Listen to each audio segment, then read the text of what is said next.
Good morning. आज के lecture में अपन रोटेशनल मोशन डिस्कस करेंगे। तो रोटेशनल मोशन में फर्स्ट पार्ट है moment of inertia. Moment of inertia क्या होता है? जैसा कि ट्रांसलेटरी मोशन में मास होता है, वैसा ही रोटेशनल मोशन में मोमेंट ऑफ इनर्शिया होता है। सो ट्रांसलेटरी मोशन में mass is the measure of inertia, मतलब मास इनर्शिया को मेजर करता है। वैसा ही रोटेशनल इनर्शिया, मतलब रोटेशनल मोशन में moment of inertia is the measure of rotational inertia. तो बॉडी का रोटेशनल इनर्शिया ज्यादा है या कम है, ये किसके ऊपर डिपेंड होता है? तो वो उस बॉडी का मोमेंट ऑफ इनर्शिया पे डिपेंड होता है। So moment of inertia is analog of mass in translatory motion. तो यहां पे देखिए, ये एक सिस्टम ऑफ पार्टिकल्स है, नंबर ऑफ पार्टिकल्स होते हैं। सो यहां पे अपन ओनली 3 मासेस कंसीडर करेंगे, 3 पार्टिकल्स कंसीडर करेंगे, m1 m2 और m3। तो ये एक्सिस ऑफ रोटेशन है, क्योंकि मोमेंट ऑफ इनर्शिया अगर फाइंड आउट करना है तो पहले एक्सिस ऑफ रोटेशन डिसाइड करना पड़ता है, क्योंकि बॉडी का moment of inertia will be different for a different axis of rotation. तो एक्सिस ऑफ रोटेशन अगर चेंज होगा तो मोमेंट ऑफ इनर्शिया चेंज होता है, इसलिए moment of inertia will be defined about axis of rotation. तो देखिए, ये axis of rotation, so the distances from the axis of rotation will be r1, r2 और r3। तब अगर मोमेंट ऑफ इनर्शिया डिफाइन करना है, the moment of inertia of a body, the moment of inertia of a body about an axis of rotation, about an axis of rotation is the sum of product of masses and square of the distances, from the axis of rotation, summation of product of masses and square of the distances from the axis of rotation। तो देखिए, यहाँ पे 3 particle consider किए थे, तो ये moment of inertia होता है m1 r1 square, m2 r2 square, m3 r3 square, ऐसा अप टू सो इसको सिंपली अगर लिखना है तो समेशन और i equal to 1 to n mi ri square ऐसा लिखते हैं। ये for a discrete particle system, discrete system of particles. अगर कंटीन्यूअस मास डिस्ट्रीब्यूशन है, for a continuous mass distribution, मतलब अगर mass continuously distributed and uniformly distributed mass distribution, for a continuous uniform mass distribution, the moment of inertia will be integration of r square dm। तो ये जो integration है ये volume integration होता है। so we can write it as integration of r square rho dv।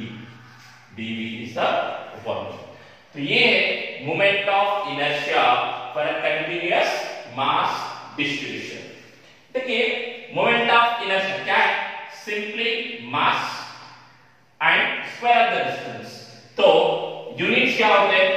Units will be SI units अगर अपन लिखेंगे तो क्या होते हैं? Kilogram metre square. अगर वही CGS यूनिट लिखेंगे तो gram centimetre square.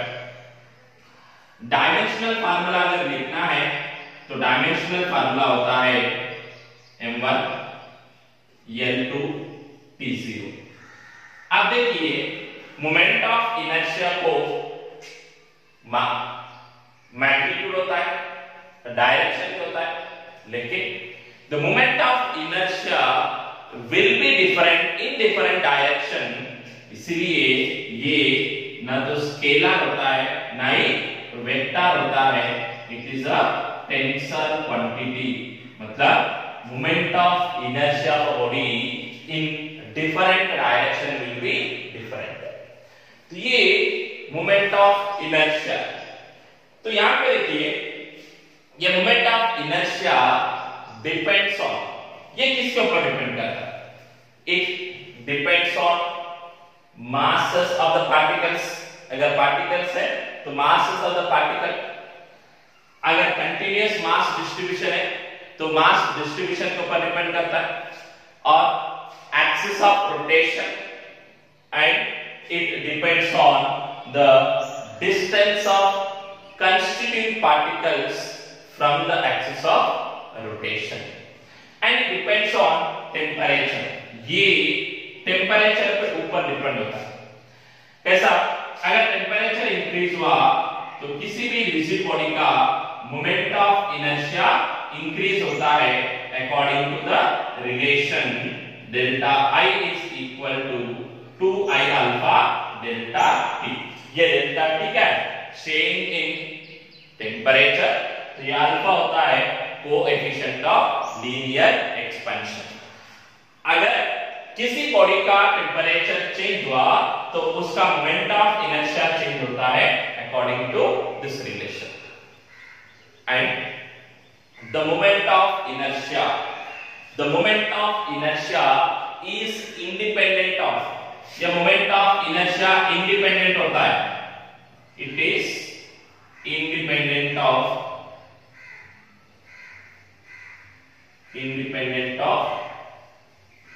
angular velocity, frequency and time period of rotation. The moment of inertia is independent of angular velocity, frequency and time period of rotation. So फिर से एक बार अगर आप discuss किए तो मोमेंट ऑफ इनर्शिया क्या है? The moment of inertia of a body, the moment of inertia of a rigid body about an axis is the sum of square of masses and sum of product of masses and square of the distance from the axis of rotation. So now we will see radius of gyration. अब अपन क्या करेंगे? ये radius of gyration discuss करेंगे।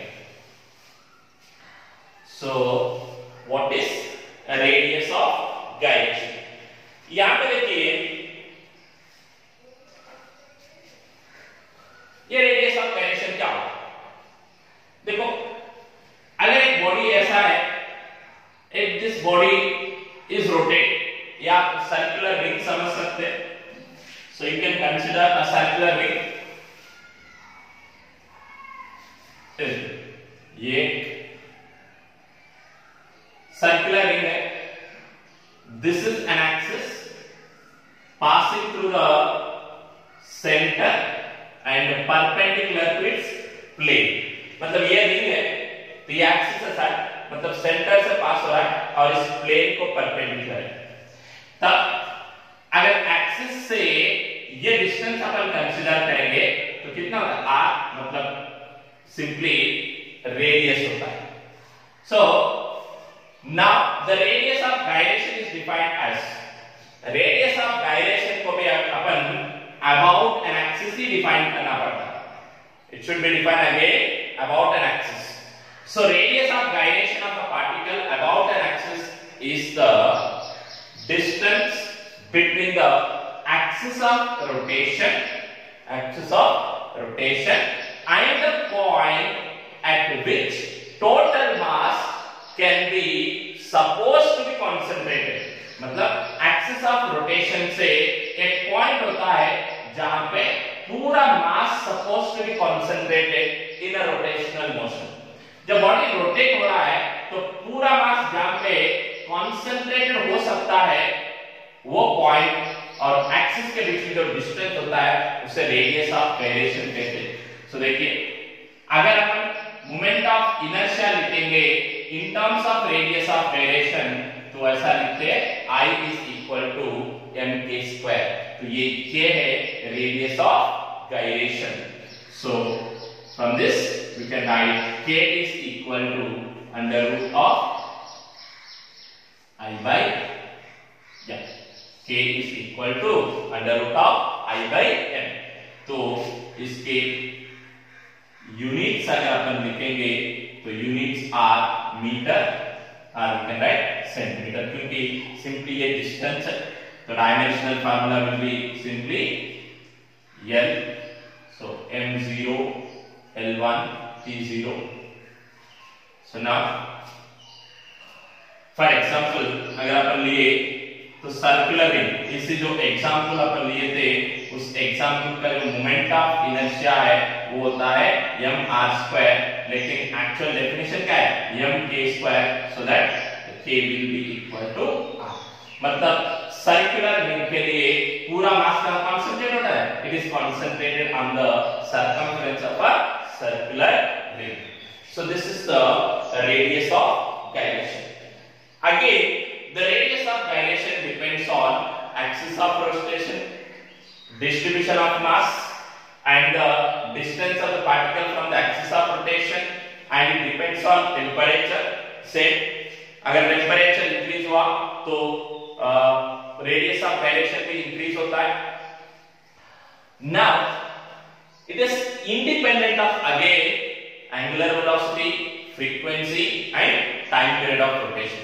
Similarly, जैसा moment of inertia वैसा ही radius of gyration will depends on the facts.